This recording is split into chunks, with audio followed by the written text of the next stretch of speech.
Please like, share and subscribe my channel. Hello everyone, welcome to our channel Arya socio academy. यह चैनल समाजशास्त्र से संबंधित है और यहाँ हम समाजशास्त्र के महत्वपूर्ण बिंदुओं को नए सोच और नए तरीके से अध्ययन करते हैं। तो शुरू करते हैं आज का एमसीक्यू। शुरू करने से पहले मैं आपको बता दूं कि यहाँ हम लोगों ने 500 एमसीक्यू का सीरीज़ शुरू किया है, जिसमें आज है पार्ट 4। एक पार्ट में हम लोग 20 क्वेश्चंस को सॉल्व करते हैं, अर्थात इसके पहले हम लोगों ने 3 पार्ट देख चुके हैं। तो पार्ट 3 गुने 20 इक्वल टू 60 क्वेश्चंस का हम लोगों ने विस्तृत विश्लेषण के साथ अध्ययन हम लोगों ने किया है। एक क्वेश्चंस को जब हम सॉल्व करते हैं, किसी भी क्वेश्चंस को, तो उससे संबंधित जो भी जानकारियाँ होती हैं मैं आप लोगों को ज़रूर देती हूँ, जिससे एक क्वेश्चन से संबंधित आपके 10 क्वेश्चंस ऑटोमेटिक निकल कर आ जाते हैं। तो देखने में आपको लगता है कि यहाँ 20 क्वेश्चंस है, 10 क्वेश्चंस है, ये ऐसा नहीं है। जब इसको हम लोग डिटेल सॉल्व करेंगे तो आपके बहुत सारे क्वेश्चंस के जो इसके अंदर हिडन होते हैं या इससे संबंधित जो भी जानकारी होती है वो भी आप लोगों को प्राप्त होती है। तो शुरू करते हैं आज का पार्ट 4। 500 एमसीक्यू का जो सीरीज़ चल रहा है, इसमें आज हम लोगों का पार्ट 4 है, अर्थात 3 पार्ट हम लोगों ने देख लिया, जिसमें 60 क्वेश्चंस को हम लोगों ने सॉल्व कर लिया है। तो यहाँ जो क्वेश्चन 1 है ये हमारा हो जाएगा 61। यहाँ मिसप्रिंट हो गया है, यहाँ 1-2 के सीक्वेंस में लिख दिया गया है, लेकिन हम यहाँ 80 क्वेश्चंस को आज सॉल्व करेंगे। ठीक है, शुरू करते हैं आज का क्वेश्चन। क्वेश्चन है, अपराध शास्त्र का कौन सा संप्रदाय मानता है कि अपराधी जन्मजात होते हैं? तो यहाँ पूछ रहा है कि अपराध शास्त्र से संबंधित यह क्वेश्चन है और संप्रदाय स्कूल, अर्थात एक जैसे विचार को मानने वाले एक संप्रदाय के कहे जाते हैं। तो इनमें ये कौन मानता है कि अपराधी जन्मजात होते हैं? ऑप्शन ए है प्रारूपवादी संप्रदाय, ऑप्शन बी शास्त्रीय संप्रदाय, ऑप्शन सी समाजशास्त्रीय संप्रदाय, ऑप्शन डी भौगोलिक संप्रदाय। तो यहाँ एक एक करके देखते हैं। ये कहता है प्रारूपवादी संप्रदाय क्या कहता है, फर्स्ट में ही देखते हैं। प्रारूपवादी संप्रदाय यह कहता है कि शरीर के बनावट के हिसाब से, शरीर के बनावट के आधार पर अपराधी की व्याख्या करता है। अपराधी की व्याख्या करता है। कहता है कि कुछ ऐसे लोग ही होते, शरीर की बनावट ही उनकी ऐसी होती है कि वो वही अपराध करेंगे, अर्थात इसका मतलब होता है कि अपराधी जन्म से ही क्लियर होते हैं, जन्मजात होते हैं। इसको किसने बताया था? इसको लेम्ब्रेशो बताते हैं, लेम्ब्रेशो। दूसरा संप्रदाय आता है आपको शास्त्रीय संप्रदाय। ये कहता है कि अपराध क्या है? सुख के लिए अपराध किया जाता है, सुख के लिए अपराध किया जाता है। अपराध का कारण सुख होता है, सुख के लिए अपराध करते हैं। इसे कौन बताते हैं? बेंथम, बकारिया या बेकारिया कहीं कहीं होता है, तो ये नाम इम्पॉर्टेंट है। शास्त्रीय संप्रदाय में, समाजशास्त्रीय संप्रदाय में, अर्थात अपराध का कारण लोग समाज को मानते हैं। अपराध का कारण समाज या समाज के कारण, समाज की ऐसी स्थिति होती है कि वो अपराध के लिए सहायक होती है, या अपराध का समाजशास्त्रीय व्याख्या किया जाता है। तो इसके अध्ययन करने वाले कौन हैं? सदरलैंड मानते हैं कि अपराध क्या है? अपराधी जन्मजात नहीं होते, अपराधी जन्मजात नहीं होते या पैदा नहीं होते,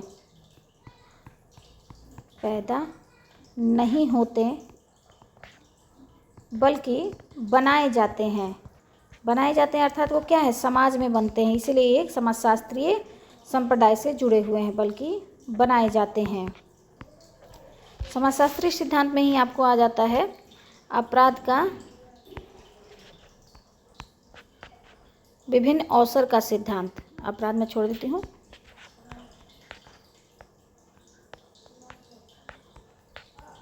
विभिन्न अवसर का सिद्धांत,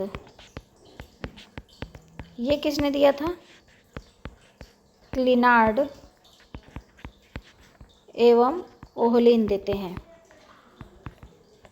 अवसर का सिद्धांत, अ से अवसर, ओह से ओहलिन। विभिन्न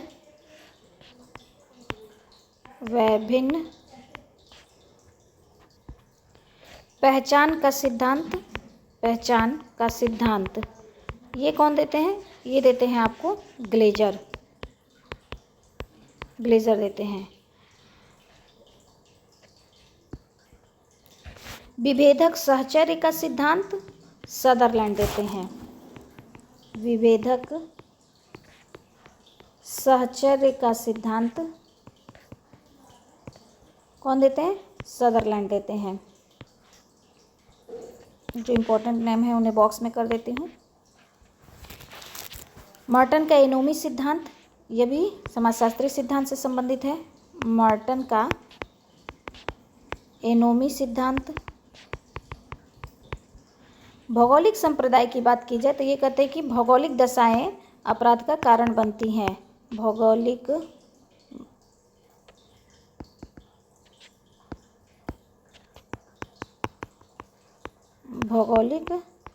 दशाओं के कारण अपराध, जिसमें आ गया आपको ताप का सिद्धांत, मौसम का सिद्धांत। ताप का सिद्धांत कौन देता है?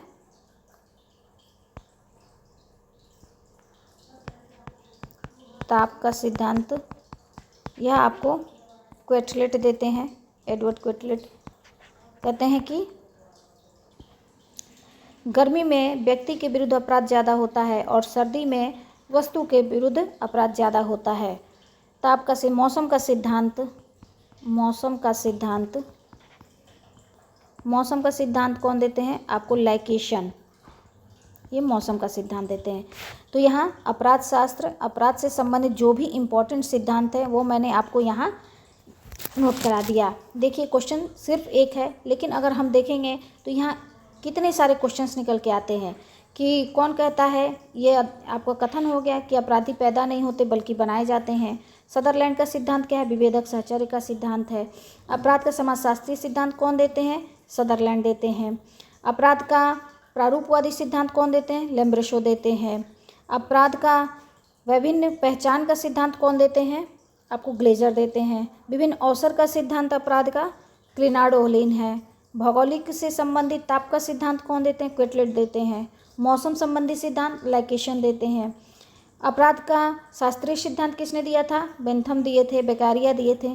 तो एक क्वेश्चन से मैंने आपको जो भी इससे संबंधित जानकारी है, जितने सारे संप्रदाय, जो चारों संप्रदाय हैं और चारों संप्रदाय क्या कहना चाहता है, कौन कौन लोग इसमें संबंधित होते हैं, इसके भी बारे में मैंने आपको यहाँ डिटेल में बता दिया। अगर इसके ऑप्शन में सिर्फ यहाँ विद्वानों के नाम रह जाए और मैचिंग में ऐसा क्वेश्चन पूछ दे तो भी आप सॉल्व कर लेंगे। तो इस तरह से सही जानकारी के लिए, अच्छी जानकारी के लिए मेरे चैनल को सब्सक्राइब कीजिए, अधिक से अधिक लोगों तक शेयर कीजिए।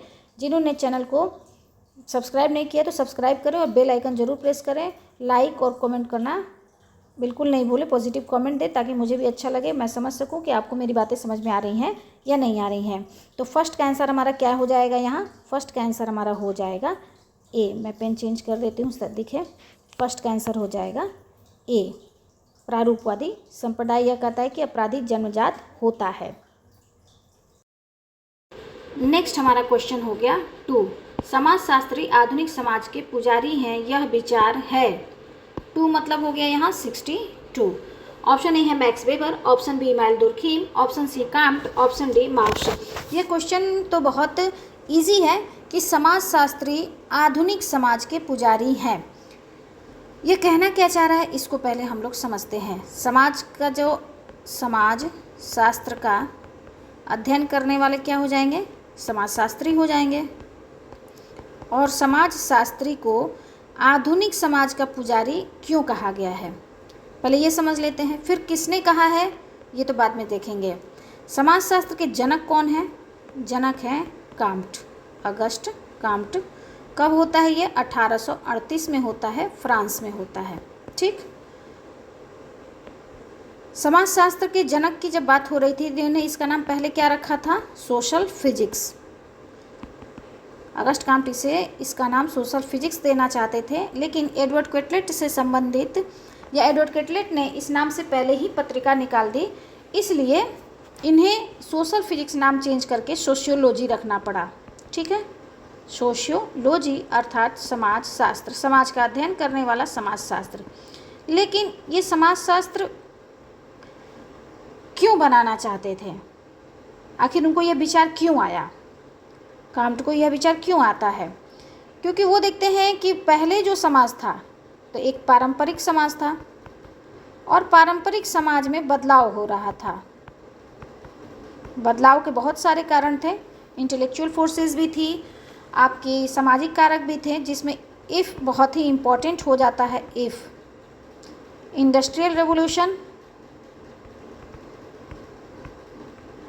और दूसरा फ्रांसीसी रेवोल्यूशन।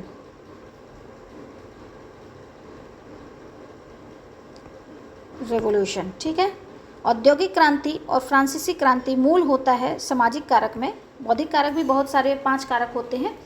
इससे संबंधित वीडियो बना हुआ है, काम्ट से संबंधित भी वीडियो बना हुआ है, देख सकते हैं। समाजशास्त्र के उदय का कारण क्या है, समाजशास्त्र के क्या परिभाषा है, समाजशास्त्र क्या है, समाजशास्त्र के अध्ययन क्षेत्र क्या है, सारी चीज़ों से संबंधित वीडियो बना हुआ है, वहाँ देखेंगे आपको सारी जानकारी मिल जाएगी।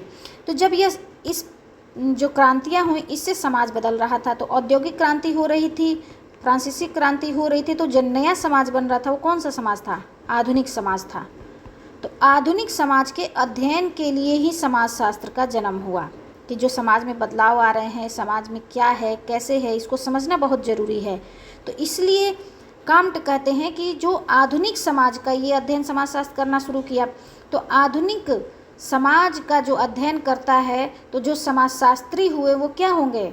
आधुनिक समाज के पुजारी होंगे। समझ में आई बात? इसीलिए यह स्टेटमेंट काम्ट द्वारा आपको मिलता है। ये लाइन तो आपने बहुत जगह पढ़ी होगी, आपको याद भी होगी, लेकिन ये लाइन क्यों कहा जाता है यह आपको आज क्लियर हो गया होगा। तो 62 का आंसर हमारा हो गया सी। नेक्स्ट क्वेश्चन 3, असंगत युग्म की पहचान करें। कौन सा इसमें मैचिंग नहीं है वो हमें बताना है। ए बाह्य समूह समनर, बी प्राथमिक समूह कूले, सी संदर्भ समूह मर्टन, डी मानव समूह मैक्स वेबर।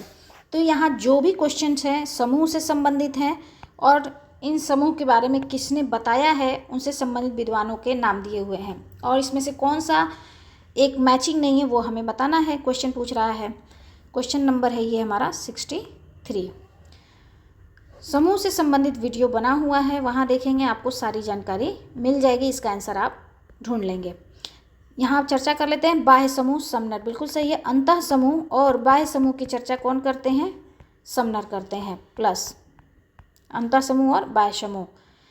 प्राथमिक समूह और द्वितीयक समूह, वैसे तो कूले ने सिर्फ प्राथमिक समूह की बात की थी, तो प्राथमिक समूह के आधार पर द्वितीयक समूह का भी जो विशेषताएं हैं वो निकल आती हैं ऑटोमेटिक, इसलिए इनका नाम कूले के साथ जोड़ा जाता है। संदर्भ समूह मर्टन का है, बिल्कुल सही है कि संदर्भ समूह की सबसे पहले बात सर्वप्रथम कौन करते हैं? हाइमन करते हैं।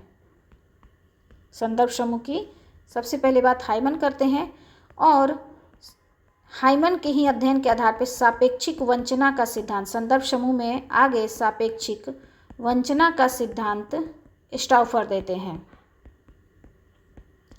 और स्टाउफर के अध्ययन से और आगे विश्लेषित करके सापेक्षिक वंचना के बाद प्रत्याशित सामाजिकरण का सिद्धांत, प्रत्याशित सामाजिकरण का सिद्धांत कौन देते हैं? मर्टन देते हैं। मर्टन देते हैं, इसलिए संदर्भ समूह का नाम मर्टन के साथ भी जोड़ा जाता है कि उन्होंने इसका बहुत ही व्यवस्थित ढंग से, सिस्टमेटिक ढंग से इसका अध्ययन किया था। मानव समूह मैक्स वेबर, तो मानव समूह का अध्ययन मैक्स वेबर नहीं करते। मानव ह्यूमन ग्रुप्स का अध्ययन कौन करते हैं? होमन्स करते हैं। होमन्स मानव समूह ह्यूमन ग्रुप, इस नाम से इनकी पुस्तक है होमन्स की। मैक्स वेबर मानव समूह का अध्ययन नहीं करते हैं। यह परिस्थिति समूह की बात करते हैं, अलग टर्म है परिस्थिति समूह। वेबर परंपरागत समाज और तार्किक समाज की बात करते हैं। समाज का जो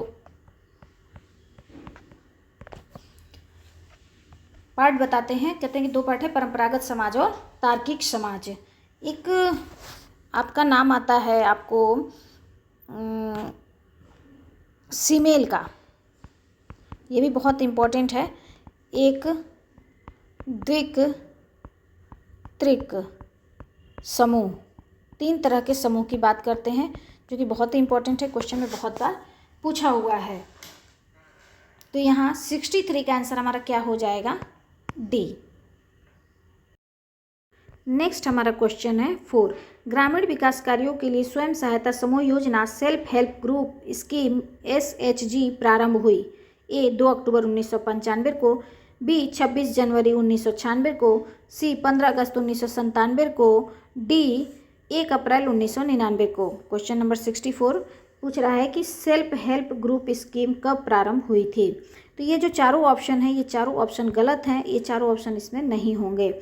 हमारा आंसर होगा 1992 में सेल्फ हेल्प ग्रुप की स्थापना होती है। तो 64 का आंसर इनमें से कोई नहीं होगा। हम नया बना लेते हैं ऑप्शन, इनमें से कोई नहीं।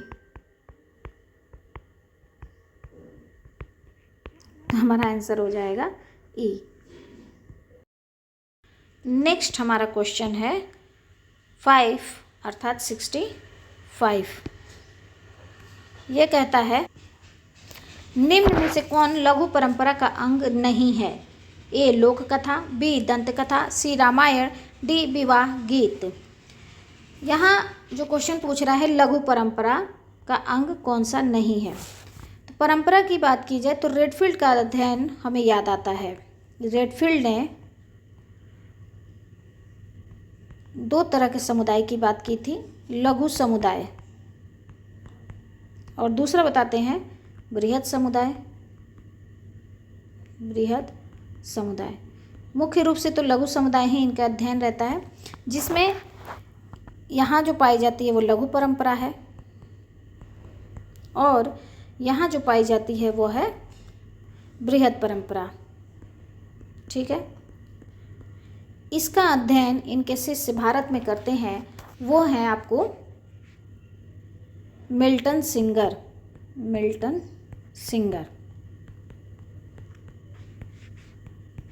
भारत में इसका अध्ययन करते हैं, वो लघु परंपरा और बृहद परंपरा का अध्ययन करते हैं। लघु परंपरा क्या है? यह छोटे स्तर पर होता है, छोटे स्तर पर होता है। ऐसी परंपरा है जो छोटे स्तर पर हो, क्षेत्रीय हो। ये क्या होता है? यह बड़े स्तर पर होता है, व्यापक होता है, दूर तक फैला होता है। तो इसी के आधार पर हम निकाल लेंगे। लोक कथा जो हमारे क्षेत्रीय कथाएं होती हैं वो लघु परंपरा का अंग है। दंत कथा जो पुरानी कथाएं हैं, माँ बाप दादा दादी जो सुनाया करते थे। विवाह गीत, हर क्षेत्र के विवाह के गीत अलग हैं, भोजपुरी में अलग गाए जाते हैं, मराठी में अलग गाए जाते हैं। तो ये भी क्या है? लघु परंपरा का अंग है। यहाँ पूछ रहा है कि कौन सा नहीं है, तो रामायण हमारा लघु परंपरा का अंग नहीं है, क्योंकि होल इंडिया में सभी जगह रामायण क्या है? एक जैसा है सभी इस पर। तो यह हमारा क्या है? बृहद परंपरा का अंग है। तो 65 का आंसर हो जाएगा सी। नेक्स्ट हमारा क्वेश्चन है 6, निम्न विशेषताओं पर विचार कीजिए। कुछ यहाँ विशेषताएं दिए हुए हैं, उससे संबंध में बताना है कि इनमें से कौन सी विशेषताएं हिंदू जाति व्यवस्था की प्रारूपी हैं। अर्थात हिंदू जाति व्यवस्था की कौन सी विशेषताएं हैं, इनमें से हमें बताना है। एक है पितृसत्तात्मकता, दूसरा अंतःविवाह, तीसरा बहिर्विवाह, चौथा मातृसत्तात्मक। तो हिंदू जाति व्यवस्था की विशेषताओं पर चर्चा पहले कर लेते हैं, फिर हम लोग समझेंगे। ठीक, विशेषताओं की बात की जाए तो जाति व्यवस्था की प्रमुख विशेषता क्या है? सबसे पहले जाति व्यवस्था की 6 विशेषताएं कौन बताते हैं? घुरिये बताते हैं। जिन्हें हम भारतीय समाजशास्त्र के पिता कहते हैं। भारतीय समाजशास्त्र के पिता हैं घुरिये, और इन्होंने ही जाति पर व्यवस्थित अध्ययन किया था, जिसमें जाति की 6 विशेषताएं बताई थी। 6 विशेषताएं कौन सी हैं? खंस, प्रति, निरूपेय। ठीक, ये 6 विशेषताएं हो गई। पहला हो गया आपको खंडात्मक विभाजन,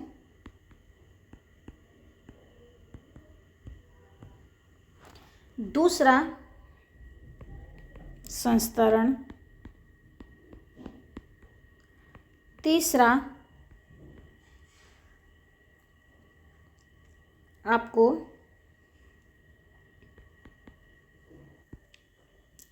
प्रतिबंध, जैसे खान पान संबंधित, किसके यहाँ क्या खाएं किसके यहाँ नहीं खाएं। चौथा खंस प्रति निर्योग्यताएं, निर्योग्यताएं मतलब धार्मिक निर्योग्यताएं हो गई, सामाजिक निर्योग्यताएं हो गई, कौन कहाँ जा सकता है, क्या कर सकता है, क्या नहीं कर सकता, धार्मिक सामाजिक निर्योग्यताएं हो गई। पेशा का चुनाव, कौन सी जाति कौन सा पेशा करेगी, कौन सा व्यवसाय करेगी, ये भी जाति की विशेषता थी। और अंतःविवाही, अंतर्विवाही और अंतःविवाही दोनों 2 चीज़ें हैं, दोनों में अंतर है। यहाँ अंतःविवाही है, अगर ऊपर र हो जाए अंतर्विवाही तो अर्थात इंटरकास्ट मैरिज की बात हो जाएगी, और अंतःविवाही माने अपने ही कास्ट में शादी करना। ठीक है,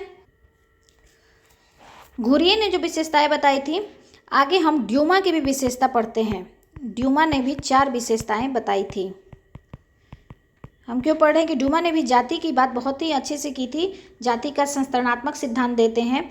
इसमें उन्होंने जो 4 विशेषताएं बताई थी वह है अंश सुवी, अंश सुवी। और से हो गया आपको अंतःविवाही, दूसरा हो गया आपको संस्तरण, तीसरा हो गया आपको शुद्धता व अशुद्धता का जो भेदभाव होता है, जाति की इन्होंने विशेषता में रखा था, जिसे हम सूचिता एवं प्रदूषण के रूप में भी यह क्वेश्चन आता है। सूचिता एवं प्रदूषण आपको क्वेश्चन में आया हुआ है कि सूचिता एवं प्रदूषण की अवधारणा किसने दी थी, तो आपको ध्यान रखना है कि यह अवधारणा ल्यू ड्यूमा देते हैं। चौथा इनका हो जाता है विकर्षण की क्रिया,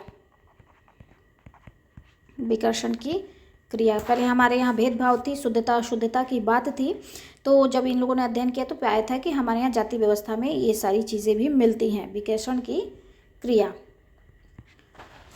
तो ये सारी विशेषताएं अगर इनको अध्ययन कर लेंगे तो हम जाति से संबंधित सारी विशेषताओं को जान जाएंगे, फिर इससे संबंधित कोई क्वेश्चन हमारा खराब गलत नहीं होगा। तो यहाँ अब आ जाते हैं ऑप्शंस में। पितृसत्तात्मकता, पितृसत्तात्मकता इसमें ऑप्शन में है ही नहीं। तो पितृसत्तात्मक मतलब सत्ता से संबंधित है, कि मातृसत्ता है कि पिता की सत्ता चलती है परिवार में, यह जाति से संबंधित अवधारणा है ही नहीं। तो ये दोनों स्टेट में जो विशेषताएं वो गलत हो गई। अंतःविवाही बहिर्विवाही, हमने दोनों में देखा कि अंतःविवाही घुरिये भी बात करते हैं और अंतःविवाह की बात ड्यूमा भी करते हैं। तो अंतःविवाही हमारा ऑप्शन होगा, बहिर्विवाही नहीं होगा। तो क्या होगा आंसर हमारा? केवल 2 हमारा जो होगा वो सही आंसर हो जाएगा। जाति हमेशा अंतर्विवाही होती है। 2 और 4, 4 जिसमें है वो तो पहले ही गलत हो गया, 4 गलत हो गया, 4 यहाँ भी है गलत हो गया, और 1 और 4 नहीं है तो उपरोक्त सभी भी नहीं होगा। तो केवल आंसर हमारा ऑप्शन बी बचता है। तो इस तरह से यहाँ 66 का आंसर हमारा क्या हो जाएगा? बी।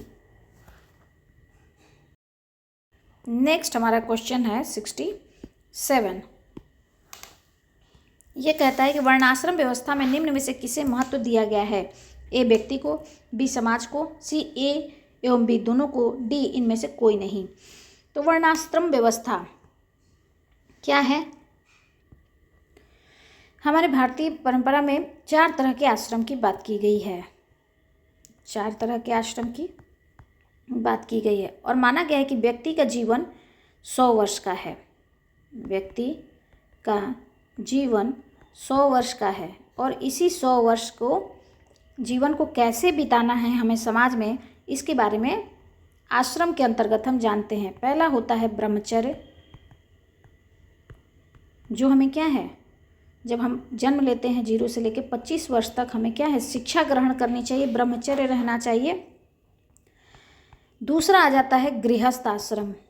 गृहस्थ आश्रम यह आपको 25 से 50 की एज में, जिसमें शादी करनी चाहिए, अपने जो भी इम्पोर्टेंट दायित्व हैं उनको पूरा करना चाहिए, धन अर्जित करना चाहिए। तो ये सारी चीज़ें गृहस्थ आश्रम की हो जाती हैं। तीसरा आ जाता है आपको ब्रह्मचर्य, गृहस्थ और वानप्रस्थ।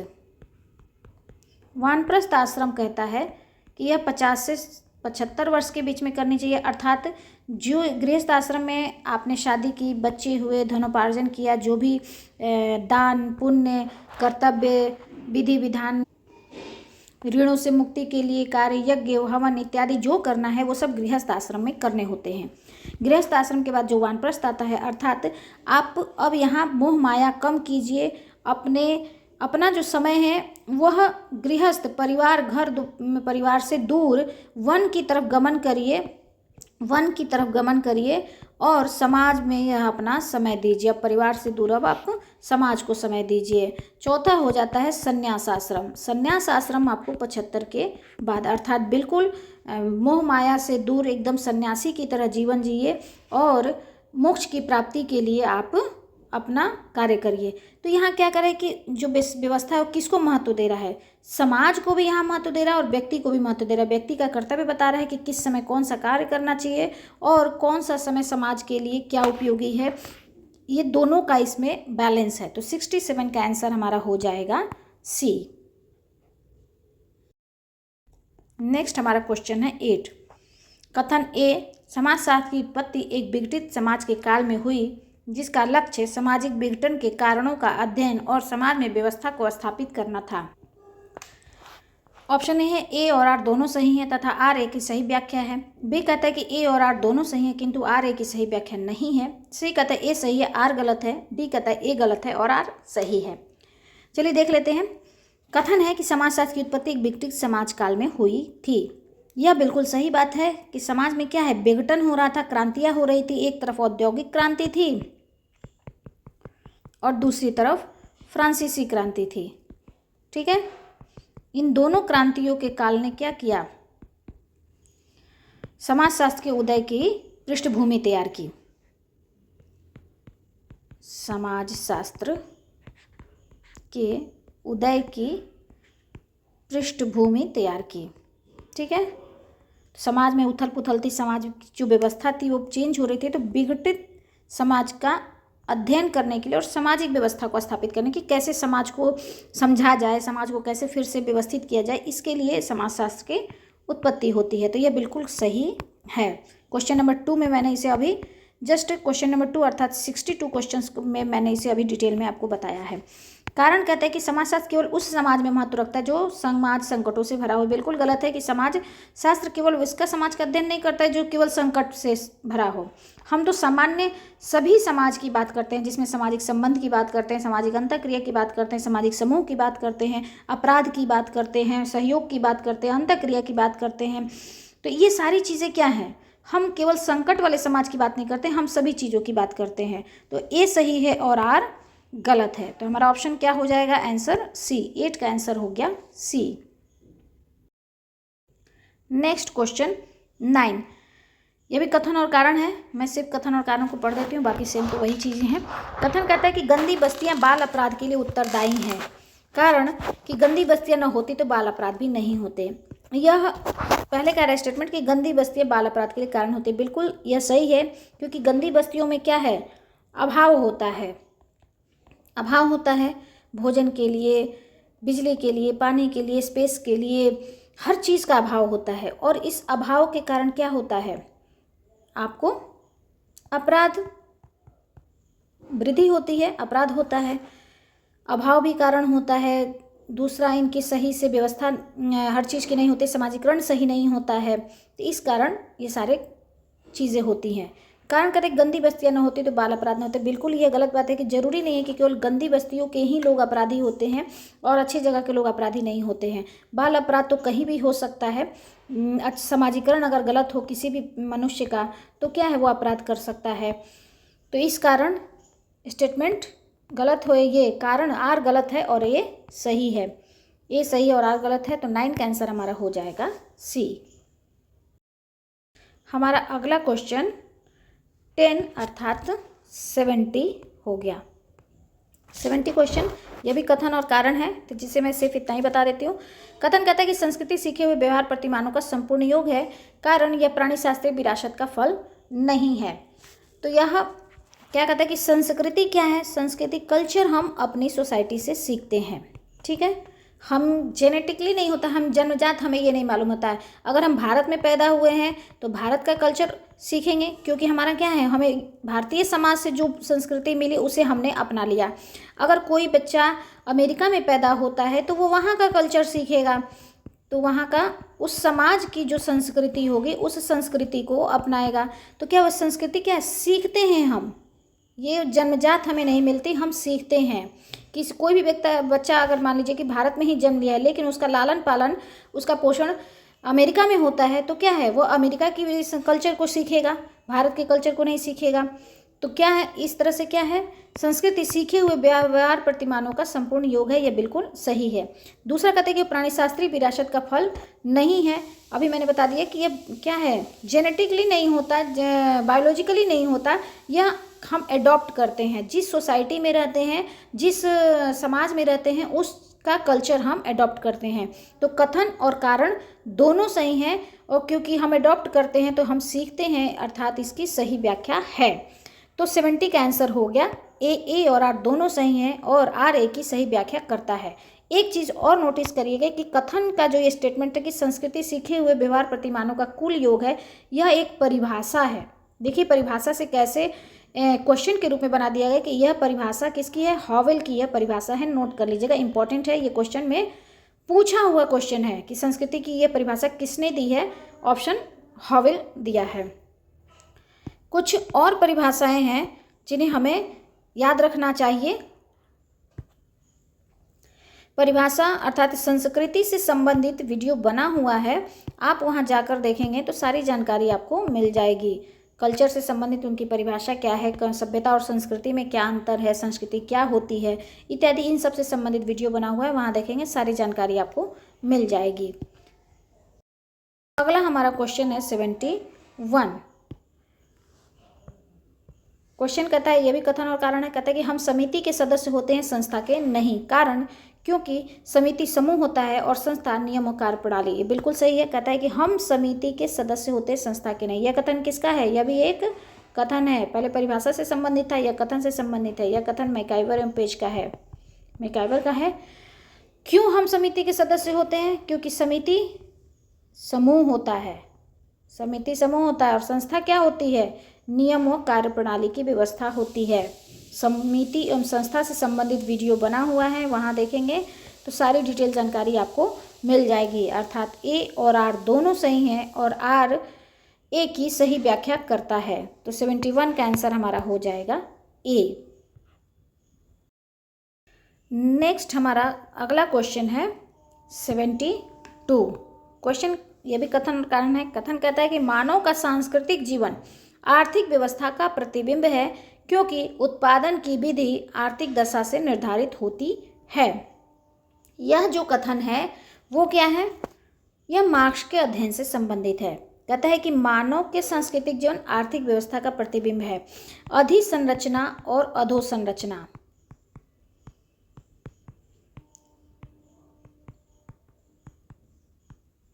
इसका बात कौन करते हैं, मार्क्स करते हैं।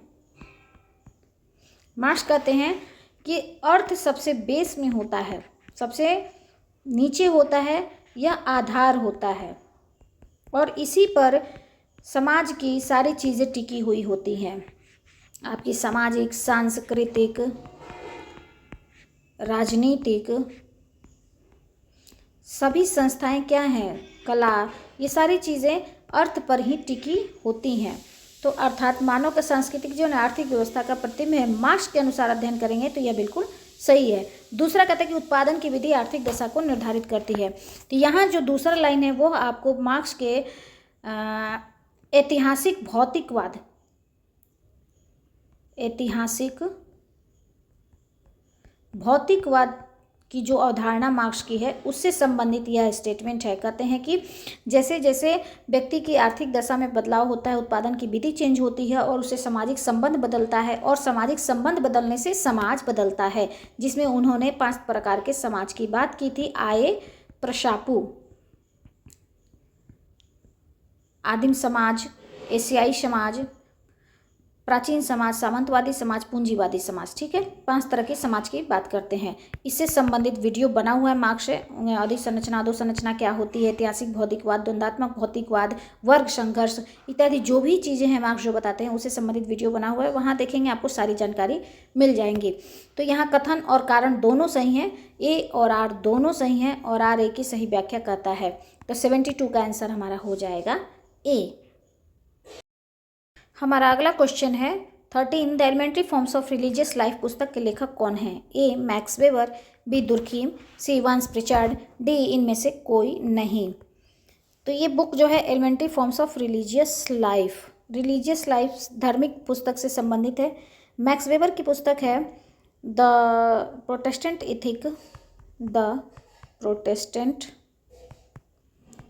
Ethic and the spirit of capitalism, spirit of capitalism.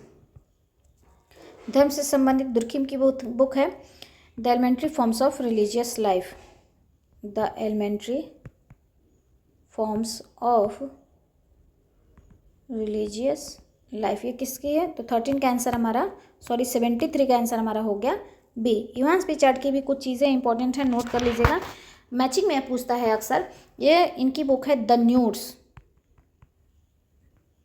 अर्थात यह सूडान की न्यूर जनजाति का अध्ययन करते हैं।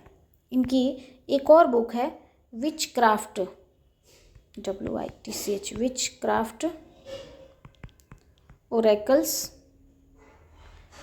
एंड मैजिक एमंग एजेंडा, अर्थात यह एजेंडा जनजाति का अध्ययन करते हैं। इनकी एक और बुक है न्यूर रिलीजन, न्यूर जनजाति के धार्मिक विश्वासों पर यह अध्ययन है, इससे संबंधित ये पुस्तक है। एक और इनकी पुस्तक है kinship and religion among the न्यूर्स,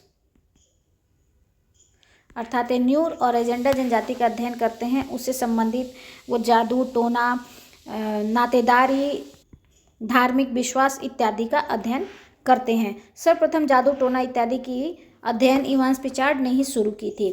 तो 73 का आंसर हमारा यहाँ हो जाएगा बी। नेक्स्ट हमारा क्वेश्चन है 14, निम्नलिखित में से कौन सी तकनीक परिमाणात्मक पद्धति में आंकड़े एकत्रित करने में काम नहीं आती? ए प्रेक्षण, बी अनुसूची, सी मौखिक इतिहास, डी साक्षात्कार। तो यहाँ पूछ रहा है कि परिमाणात्मक पद्धति जब हम अध्ययन करते हैं तो एक होती है आपको परिमाणात्मक पद्धति हो गई, और दूसरी होती है गुणात्मक पद्धति।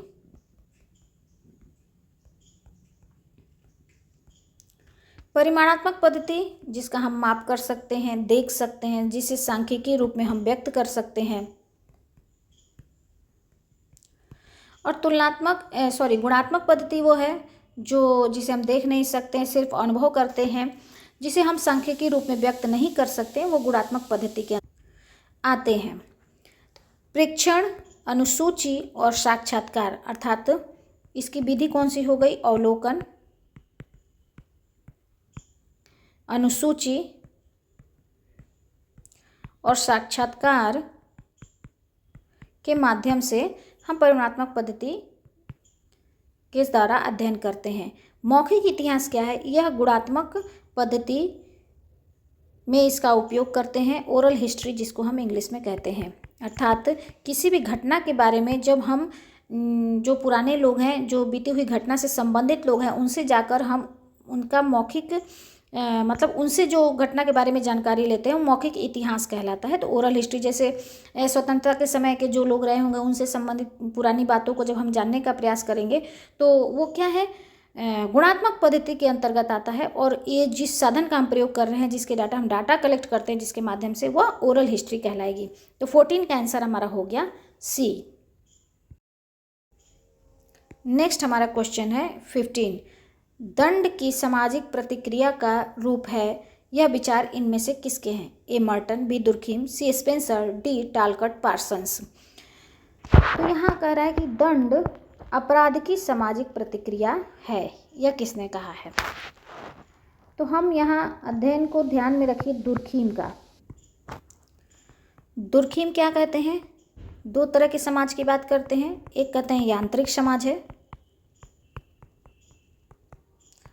यांत्रिक समाज जब जनसंख्या में वृद्धि होती है, जनसंख्या में वृद्धि होती है तो भौतिक घनत्व बढ़ता है, भौतिक घनत्व बढ़ता है।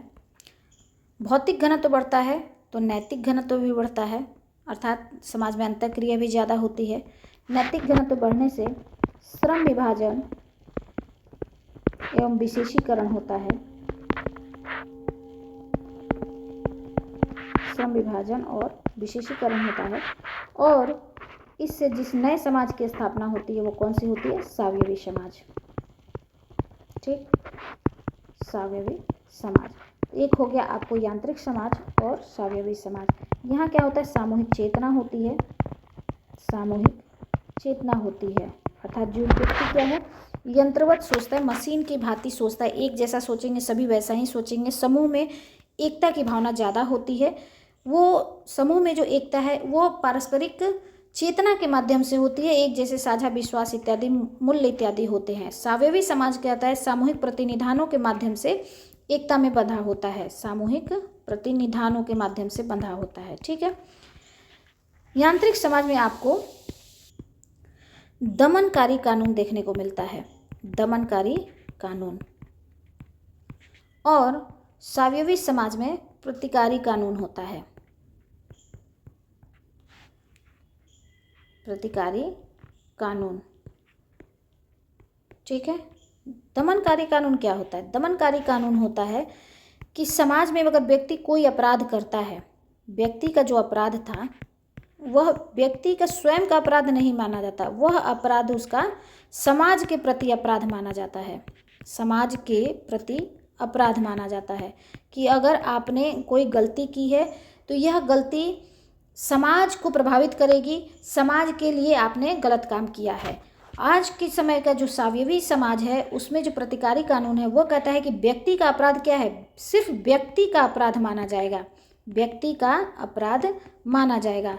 अर्थात किसी ने कोई गलत काम किया है तो पूरी सोसाइटी उसके लिए जिम्मेदार नहीं होगी या पूरी सोसाइटी उसके लिए रिस्पॉन्सिबल नहीं मानी जाएगी। तो अगर किसी व्यक्ति ने किसी अन्य व्यक्ति के नुकसान किया है या अपराध किया, नुकसान किया तो अपराधी है, तो इसका जो नुकसान किया तो ये क्या है? ये समाज का नुकसान माना जाएगा। यहाँ समाज का नुकसान माना जाएगा। अर्थात अगर किसी ने किसी के बेटे को किसी ने मार दिया तो बेटे के बदले उसके बेटे को मार दिया जाता था। अर्थात यह जो बदला लिया जाता था या अपराध की जो दंड की जो व्यवस्था थी वो क्या है? उसे सामाजिक गुनहगार माना जाता था, सामाजिक गुनहगार होता था, क्योंकि उसने अपराध किया है तो पूरे समाज के लिए वो अपराधी है, पूरे समाज का गुनहगार है। और स्वावयवी समाज में व्यक्ति कोई अपराध करता है तो व्यक्ति ही केवल गुनहगार है, पूरा समाज अपराधी नहीं किया घोषित नहीं किया जा सकता, पूरा समाज गुनहगार नहीं होता है। तो इस तरह से तो जो दंड की व्यवस्था होती थी वो समाज को ध्यान में रखकर की जाती थी, समाज को ध्यान में रखकर की जाती थी कि फिर से कि वो अपराध, वैसी गलती कोई समाज में पुनः न करे। और अब क्या होता है कि व्यक्ति को क्या है? सुधारने का मौका दिया जाता है। व्यक्ति का अपराध सिर्फ व्यक्ति के लिए है तो सिर्फ व्यक्ति विशेष को ही दंड दिया जाता है, समाज की प्रतिक्रिया के रूप में उसे नहीं माना जाता। तो यहाँ क्वेश्चन का आंसर समझ गए होंगे कि दंड के अपराध की सामाजिक प्रतिक्रिया का रूप है, यह कौन कहते हैं? दुर्खिम कहते हैं।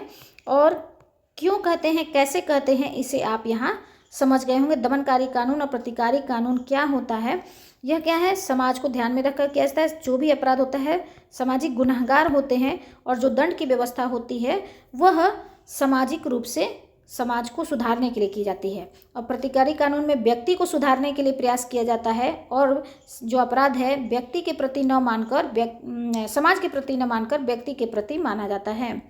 तो दुर्खिम ने यांत्रिक समाज और स्वाभाविक समाज कैसे बताया, दमनकारी कानून, प्रतिकारी कानून क्या है, सामूहिक चेतना क्या है, सामूहिक प्रतिनिधान क्या है, इन सब से संबंधित वीडियो बना हुआ है। आप जाकर देखेंगे तो सारी चीज़ें आपको क्लियर हो जाएंगी।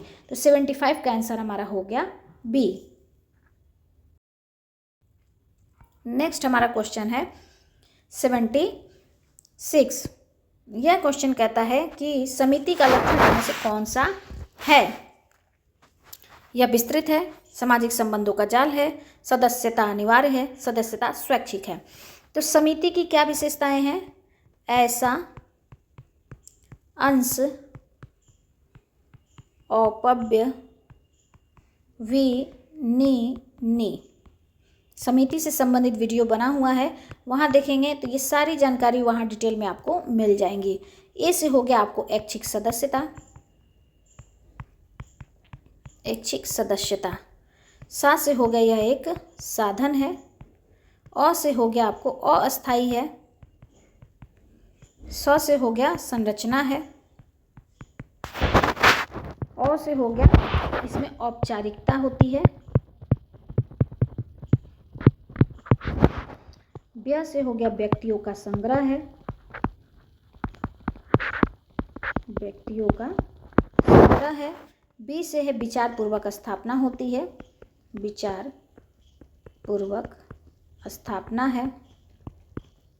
नि से हो गया निश्चित उद्देश्य होते हैं, और नि से हो गया आपको नियमों की व्यवस्था होती है, नियमों एवं कार्यप्रणाली इसकी अपनी होती है। क्या कह रहा है कि यह विस्तृत है, बिल्कुल नहीं है, विस्तृत नहीं होता है। सामाजिक संबंधों का जाल है, बिल्कुल नहीं, सामाजिक संबंधों के जाल से समाज का निर्माण होता है। सदस्यता अनिवार्य है, यहाँ क्या ऑप्शन है, ऐच्छिक सदस्यता होती है, अनिवार्य नहीं हो सकती। तो समाज की सदस्यता कैसी होती है, स्वैच्छिक होती है। तो 76 का आंसर हो गया डी। तो ये सारी चीज़ें से आप क्लियर हो जाएंगे, नोट कर लीजिएगा। बहुत ही छोटी छोटी चीज़ें हैं, किस तरह से क्वेश्चन में आ रही हैं देख रहे हैं आप, तो कुछ भी पूछ सकता है। 76 का आंसर डी। नेक्स्ट हमारा क्वेश्चन है 77।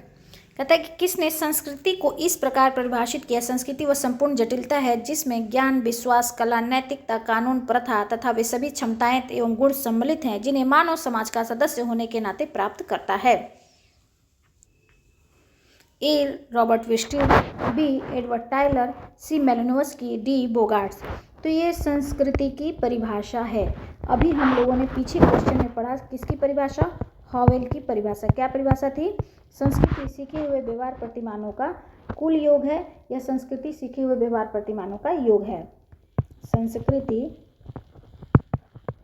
सीखे हुए व्यवहार प्रतिमानों का कुल योग है या योग है। ठीक है, हॉवेल की परिभाषा यहाँ पूछ रहा है कि यह जो परिभाषा दी हुई है किसकी है। तो संपूर्ण जटिलता जिसमें ये सारे टर्म्स होते हैं, ज्ञान, कला, विश्वास, नैतिकता, कानून, प्रथा, क्षमताएं, गुण, क्या है, सदस्य होने के नाते प्राप्त करता है, अर्थात हम समाज से पाते हैं। ये परिभाषा किसकी है, टायलर की है। यह बहुत ही इम्पॉर्टेंट परिभाषा है और सर्वविदित सर्वमान्य परिभाषा है। संस्कृति की सभी परिभाषाओं में सबसे उत्तम परिभाषा टायलर की मानी जाती है। प्रिमिटिव कल्चर टायलर की यह बुक है जो संस्कृति सर्वप्रथम बात जो करते हैं टायलर करते हैं और संस्कृति की सबसे उत्तम परिभाषा टायलर देते हैं। कुछ अन्य परिभाषाएं भी हैं जिनको हम लोग देख लेते हैं। संस्कृति से संबंधित वीडियो बना हुआ है, सारी परिभाषाएं, संस्कृति क्या है, क्या इसके पार्ट्स हैं, सभी चीज़ों के बारे में डिटेल जानकारी आपको मिल जाएंगी। कुछ अन्य परिभाषाएं हैं जिसे मैंने यहाँ नीचे लिख दिया है ऑप्शन के अनुसार कि आप लोगों को याद हो सके। मैंने कहा है कि कभी भी जब भी हम परिभाषा को याद करते हैं तो उसके कीवर्ड्स को हम याद रखते हैं। तो जटिल समग्रता है, जटिल संपूर्णता है, ये सब ऐसे ऐसे वर्ड्स होते हैं। विस्तृत है यहाँ पे, तो विस्तृत टायलर की परिभाषा ऊपर हम लोगों ने देखी, हॉवेल की परिभाषा इसके पहले देख ली थी, मेलिनोव्स्की की परिभाषा हमने लिख दी है। विस्तृत की परिभाषा संस्कृति उन सभी वस्तुओं की जटिल संपूर्णता है। देखिए यहाँ जटिल संपूर्णता है और यहाँ संपूर्ण जटिलता है। कीवर्ड्स क्या ध्यान में रखना है, टायलर भी ऐसे ही वर्ड्स बोलते हैं, लेकिन टायलर में ये जो कला, ज्ञान, नैतिकता, विश्वास, प्रथाएं, क्षमताएं, गुण, ये जो चीज़ें मिल जाएंगी तो ये टायलर की परिभाषा हो जाएंगी। लेकिन संपूर्ण जटिलता वर्ड भी है और ये सारे वर्ड्स भी ध्यान में रखने हैं ये टायलर की परिभाषा में। और विस्तृत की परिभाषा में आ जाते हैं जटिल संपूर्णता, जिसमें वह सब निहित है जो कुछ हम समाज के सदस्य होने के नाते सोचते और कहते हैं। समाज के यह सब चीज़, जो चीज़ इन्होंने बताया टायलर ने, वो सब चीज़ इस पे निहित है, लेकिन हम सदस्य होने के नाते क्या हैं, सोचते और कहते हैं। यह विस्तृत की परिभाषा में है। मेलिनोव्स्की की परिभाषा क्या है, संस्कृति मनुष्य की कृति तथा एक साधन है। संस्कृति को क्या एक साधन मानते हैं। संस्कृति के आधार पर इन्होंने प्रकार्यवाद की जो अवधारणा दी थी, कहते कि संस्कृति का हर तत्व क्या है, प्रकार्यवादी है, समाज के लिए प्रकार्य करता है, इसलिए इन्हें सार्वभौमिक प्रकारवादी भी कहा जाता है। व्यक्तिवादी प्रकारवादी भी कहा जाता है, क्योंकि वो कहते हैं कि संस्कृति व्यक्ति के आवश्यकताओं की पूर्ति के लिए एक साधन है। देखिए साधन की बात करते हैं, जिसके द्वारा वह अपने लक्ष्यों की प्राप्ति करता है। तो मेलिनोव्स्की की परिभाषा, विस्तृत की परिभाषा, हॉवेल की परिभाषा, टायलर की परिभाषा, ये सारी संस्कृति से संबंधित इंपॉर्टेंट परिभाषाएं हैं। नोट कर लीजिएगा, आपके काम आएंगी। और संस्कृति से संबंधित वीडियो बना हुआ है, वहाँ देखेंगे, आपको सारी जानकारी मिल जाएंगी। नेक्स्ट हमारा क्वेश्चन है 78 क्वेश्चन कहता है किसने प्रतीकों को ऐसा उद्दीपक जिसकी अनुक्रिया पहले से दी हुई होती है के रूप में परिभाषित किया है। ए ब्लूमर, बी किंसले डेविस, सी मीड और डी गॉफमैन। तो यहाँ जो क्वेश्चन पूछ रहा है कि प्रतीक से संबंधित उद्दीपक पहले से अनुक्रिया दी हुई होती है। ये जो क्वेश्चन है प्रतीकात्मक अंतःक्रियावाद से संबंधित है।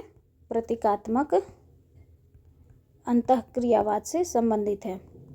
प्रतीकात्मक अंतःक्रियावाद से कौन कौन संबंधित है, मीड है, ब्लूमर है और गॉफमैन का भी नाम आता है। गॉफमैन का मुख्य रूप से इनका नाम लोक विधि विज्ञान अर्थात एथनोमेथोडोलॉजी से भी संबंधित है। मीड की बात करते प्रतीकात्मक अंतःक्रियावाद की शुरुआत मीड करते हैं, लेकिन इसका व्यवस्थित अध्ययन ब्लूमर करते हैं। व्यवस्थित अध्ययन ब्लूमर करते हैं। मीड कहते हैं कि समाज में व्यक्ति का आई होता है और समाज में जो भी अंतःक्रिया होती है वो क्या है, प्रतीकों के माध्यम से अंतःक्रिया करते हैं। व्यक्ति प्रतीकों के माध्यम से क्रिया करता है अर्थात अंतःक्रिया करता है। ब्लूमर कहते हैं कि व्यक्ति का जो आई है वह प्रतीक क्या है, उद्दीपक का कार्य करते हैं। फिर व्यक्ति अपना निर्वचन करता है, अपना सोच दिमाग लगाता है और फिर उसका प्रत्युत्तर करता है। तो इस तरह से व्यक्ति समाज में अंतःक्रिया करता है। तो उद्दीपक जो वर्ड है यह किस में आता है, आपको ब्लूमर में आ रहा है। तो 78 का आंसर हमारा क्या हो गया, ए ब्लूमर।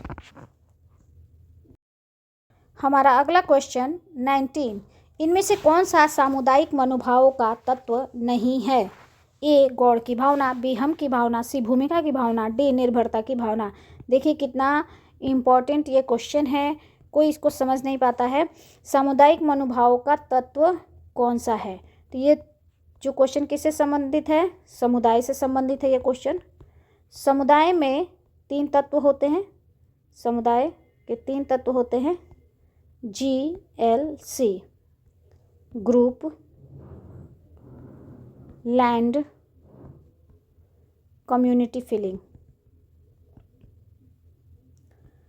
कम्युनिटी फीलिंग के 3 पार्ट होते हैं। RED रेड, ये हो गया JLC, ये हो गया रेड। ध्यान दीजिएगा, नोट करते जाइएगा। ये 3 पार्ट बताता कौन है? मैकाइवर एवं पेज। मैकाइवर एवं पेज ने सामुदायिक भावना के 3 प्रकार बताए हैं। R से आपको हो गया role feeling, role feeling. E से हो गया आपको वी फीलिंग, और D से हो गया आपको डिपेंडेंसी फीलिंग। ठीक है, ये 3 तरह की फीलिंग्स, कम्युनिटी फीलिंग के 3 पार्ट हो गए, रोल, वी और डिपेंडेंसी। तो सामुदायिक भावना मतलब कम्युनिटी फीलिंग, कम्युनिटी फीलिंग। और ये क्वेश्चन याद रखिएगा, ऐसे नहीं आया था ये क्वेश्चन, इसकी भाषा चेंज करके PGT में ये क्वेश्चन आया हुआ था आपको कि सामुदायिक भावना के 3 प्रकार किसने बताए हैं, और विद्वानों के नाम दिए हुए थे, उसमें आपको बताना था। तो देखिए ये क्वेश्चन आपको एक यहाँ मिल गया, कितने प्रकार हैं ये मिल गया, जो किससे क्वेश्चन है, समुदाय के तत्व क्या हैं, कौन से इसमें तत्व मिसिंग है, कौन से नहीं है, इसकी विशेषताएं क्या हैं। बहुत सारे क्वेश्चंस, इतने ही क्वेश्चन से बहुत सारे क्वेश्चंस निकल सकते हैं। समुदाय से संबंधित वीडियो बना हुआ है, वहाँ देखेंगे आपको सारी जानकारी मिल जाएगी। तो अब हम लोग क्या करेंगे, हम की भावना अर्थात वी फीलिंग आ गई, भूमिका की भावना रोल फीलिंग आ गई, निर्भरता की भावना डिपेंडेंसी फीलिंग आ गई। तो ये सारे वी फीलिंग के तत्व आ गए, 1 2 3। और कौन सा नहीं है, गौण की भावना, अर्थात 79 का आंसर हमारा हो गया A। क्लियर हो गया होगा, आपको समझ में आ गई होगी सारी बातें, नोट कर लीजिएगा। 79 का आंसर हो गया A। नेक्स्ट हमारा क्वेश्चन है 20 अर्थात क्वेश्चन नंबर 80। ये कह रहा है कि प्राथमिक समूह सामाजिक संबंधों की ओर निर्दिष्ट करता है। A व्यक्तिक, B अप्रत्यक्ष, C संविदा, D सम्मुख। प्राथमिक समूह की बात कौन करते हैं? कूले करते हैं। कूले ने 2 तरह के समूह की बात की, एक है प्राथमिक समूह और दूसरा है द्वितीयक समूह। द्वितीयक समूह, प्राथमिक समूह की क्या विशेषताएं हैं? प्राथमिक समूह यह अस्थाई संबंध होते हैं, या अस्थाई नहीं कही, व्यक्तिगत संबंध होते हैं। व्यक्तिगत संबंध होते हैं, अस्थाईपन भी होता है। संबंधों में घनिष्ठता होती है, संबंधों में घनिष्ठता होती है। आमने सामने का संबंध होता है, आमने सामने का संबंध होता है।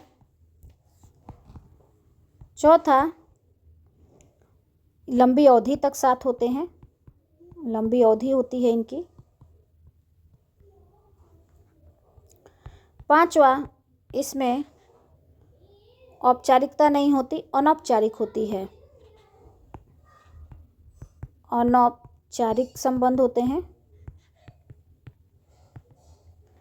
इसकी बहुत सारी विशेषताएं हैं, इससे संबंधित वीडियो बना हुआ है। प्राथमिक समूह से संबंधित या संबंधों से, समूहों से संबंधित कूले ने क्या क्या बताया है, आप वहाँ देख सकते हैं। द्वितीयक समूह की बात की जाए तो ठीक इसके विपरीत हो जाता है, व्यक्तिगत संबंध नहीं होते, अव्यक्तिगत संबंध होते हैं। अर्थात जो अगर मेरी माँ है तो वो मेरे लिए हमेशा ही माँ ही है।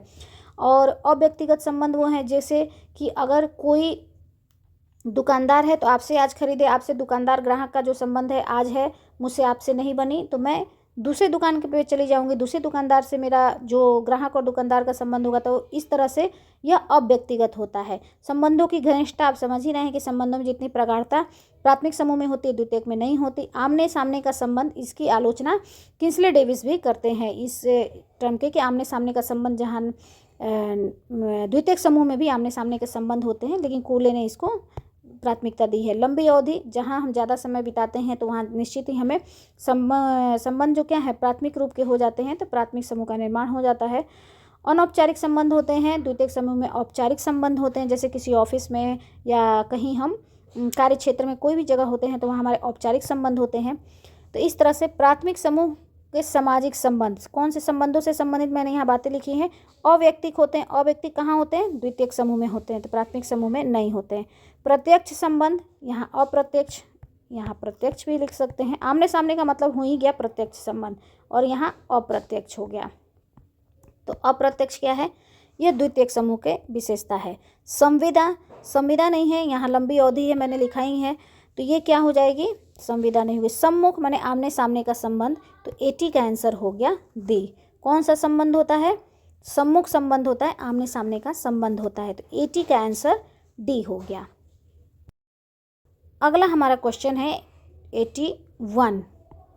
ये कहता है कि निम्नलिखित में से कौन सा नाम थ्योरी ऑफ सोशलाइजेशन समाजीकरण के सिद्धांत से जुड़ा हुआ है। ए Parsons, B Mead, C Merton, D दुर्खीब।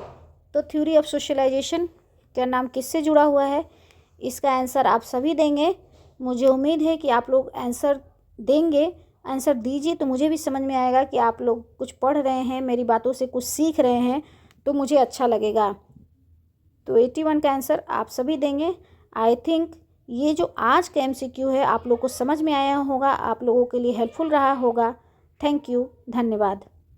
Please like, share and subscribe my channel.